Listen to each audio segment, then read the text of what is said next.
Hello students, स्वागत है आपका हमारे स्टडी व्यू एजुकेशन चैनल में। आज मैं आपके लिए बहुत ही खुशखबरी वाली बात है कि जो अपन राजस्थान में इंतजार कर रहे थे कि सीईटी के फॉर्म कब शुरू होंगे, सीईटी के फॉर्म अप्लाई करने कब शुरू होंगे, क्योंकि सीईटी ने ऑलरेडी जो है अपने ग्रेजुएशन लेवल और 12th लेवल के ऊपर जो भी एग्जाम इन्होंने लेना था सीईटी का, उनकी डेट तो उन्होंने फाइनल कर रखी है 1 साल से कि एग्जाम फलानी तारीख को होगा।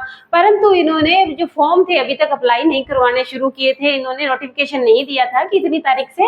अब क्या है कि 6 तारीख को 6 अगस्त को ना ये खुशखबरी आ गई है कि आप सीईटी के फॉर्म भर दीजिए। और कब भर दीजिए? 9 अगस्त से शुरू हो जाएंगे। ठीक है। एक मोटी बात ये भी होती है कि स्टूडेंट्स, ये हर बच्चे के मन में यही रहता है कि अरे भाई सीईटी के अंदर कौन कौन सी वैकेंसियां ऐसी हैं जो सीईटी के अंतर्गत होगी। ठीक है, तो अब आज उसी पे थोड़ी सी बात कर लेते हैं कि सीईटी के अंदर कौन कौन सी होगी। उससे पहले सेशन शुरू करूं उससे पहले आपसे रिक्वेस्ट है कि यदि आपने हमारे स्टडी व्यू एजुकेशन चैनल को अभी तक सब्सक्राइब नहीं किया है तो प्लीज सब्सक्राइब कर लीजिए, क्योंकि हम हमारे चैनल पे ना जो ऑलरेडी राजस्थान के अंदर, चाहे राजस्थान कल्चर से हो, चाहे राजस्थान के किसी ज्योग्राफी हो, चाहे राजस्थान का हिस्ट्री हो, जो प्रीवियस ईयर में क्वेश्चन आए हुए हैं उसी की सीरीज लेके हम हमारे चैनल पर है जो करवा रहे हैं क्वेश्चंस जो ऑलरेडी किसी ना किसी एग्जाम में आए हुए हैं। और हमेशा क्या होता है कि जो एग्जाम होता है ना, कोई भी एग्जाम ले लो, अब कोई भी एग्जाम है जो ऑलरेडी जो एग्जाम में पूछे गए क्वेश्चन होते हैं ना, उन्हीं को रिपीट करते रहते हैं। ठीक है, तो इसी तरह से अपन सीरीज है वो भी इसी तरह से की है कि जो ऑलरेडी एग्जाम में आए हुए हैं वही क्वेश्चन हम सॉल्व करवा रहे हैं।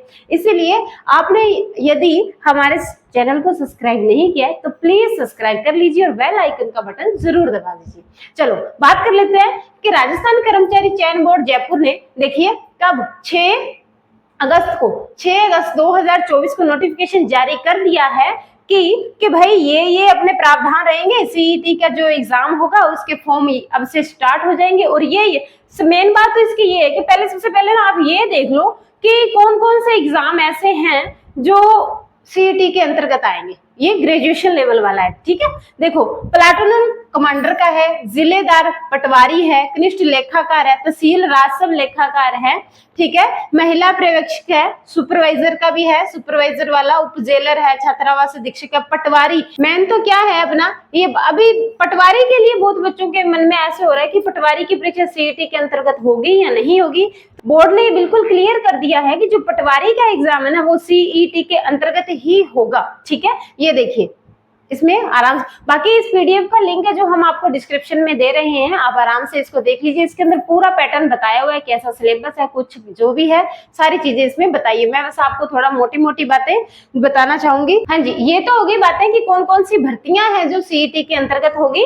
अब देख लेते हैं कि इसमें आयु योग्यता क्या है, क्या इन्होंने क्या क्या इनके टर्म एंड कंडीशंस है, थोड़ा सा वो उस पर डिस्कशन कर लेते हैं।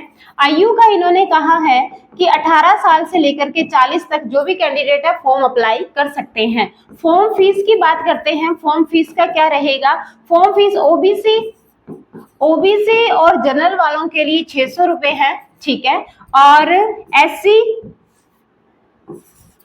एससी और एसटी के लिए 400 रुपए इसकी फीस रहेगी। जिन्होंने क्या है वन टाइम रजिस्ट्रेशन करवा रखा है बच्चों, तो उनको अपने क्या है, वन टाइम रजिस्ट्रेशन का मतलब यही होता है कि एसएसओ आईडी के थ्रू फॉर्म भरे जाएंगे और एक बार जो वन टाइम रजिस्ट्रेशन, जो एक बार अपने राजस्थान में किसी भी जॉब के लिए, किसी भी फॉर्म के लिए अप्लाई कर देते हैं, जितनी फीस लगती है बस अपनी वो ही रहेगी।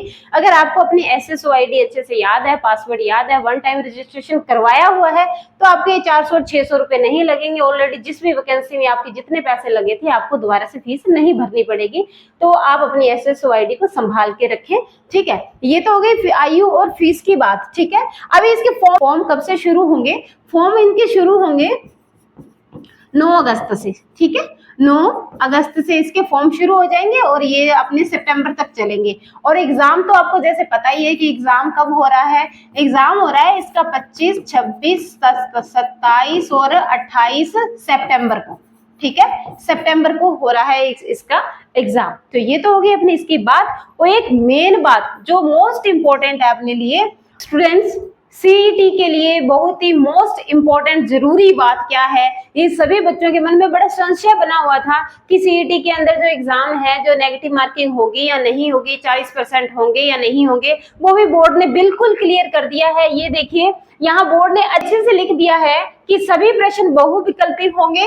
ऑब्जेक्टिव टाइप होंगे, परंतु क्या बात लिखी है कि किसी प्रश्न के गलत उत्तर के लिए परीक्षार्थी के प्राप्तांकों में से उस प्रश्न के पूर्णांक का 1/3 1/3 भाग नकारात्मक अंकन काटा जाएगा। देखिए नेगेटिव मार्किंग होगी। सबसे बड़ी यही बात है कि पहले ऐसा नहीं था, जब ये सीईटी की विज्ञप्ति स्टार्टिंग में जैसे भी आई थी तब नहीं था। अब इन्होंने बिल्कुल क्लियर कर दिया है कि नेगेटिव मार्किंग होगी। और एक और मोस्ट बात क्या है, आपने नहीं घबराना है, इन्होंने 40% कर दिया पास मार्किंग। पास मार्किंग है जो 40 मार्क्स होने चाहिए, अपने 40% होने चाहिए, ठीक है। तो इस बात का विशेष ध्यान रखना है। मेन तो ये है कि बच्चे इस बात से घबरा रहे हैं कि नेगेटिव मार्किंग कर दी क्या होगा क्या होगा, तो ऐसी कोई बड़ी बात नहीं है। जो बच्चे तैयारी करने वाले हैं, जो रेगुलर पढ़ रहे हैं, उन्होंने इस बात की मांग रखी है कि नेगेटिव मार्किंग होनी चाहिए। और ये एक बहुत अच्छा भी है। हमें क्या है कि जो फाइनल एग्जाम होगा तो उसके अंदर भी नेगेटिव मार्किंग तो होगी, तो नेगेटिव मार्किंग से अपने को गुजरना होगा। इससे क्या होगा कि अभी तो 40% ही क्या है पास मार्किंग है, और आगे क्या होगा फाइनल एग्जाम के अंदर अपने 40 से तो कम चलेगा नहीं, आराम से अपने को 65-70% लेके आने होते हैं। तो अभी यहाँ पे नेगेटिव मार्किंग हो रही है, तो अपन है जो इसका फायदा ले और कम से कम नेगेटिव करें। क्वेश्चन है ना, जो कम से कम नेगेटिव करें ताकि अपने मार्क्स ना कटे। इस बात का विशेष ध्यान रखें। और ये मोस्ट इंपोर्टेंट बात है, अब आपके मन में किसी भी प्रकार का कोई संशय नहीं रहना चाहिए कि नेगेटिव मार्किंग होगी या नहीं होगी, 40% पास मार्किंग रहेगा या नहीं रहेगा। बोर्ड ने बिल्कुल क्लियर कर दी है, तो यही बात है। और मैं अभी जो इसकी लिंक है जो आपको डिस्क्रिप्शन बॉक्स में दे देंगे। आपसे एक बार फिर रिक्वेस्ट है कि यदि आपने हमारे चैनल को सब्सक्राइब नहीं किया है तो प्लीज सब्सक्राइब कर लीजिए, वीडियो को लाइक और शेयर जरूर कर दीजिए। Thank you.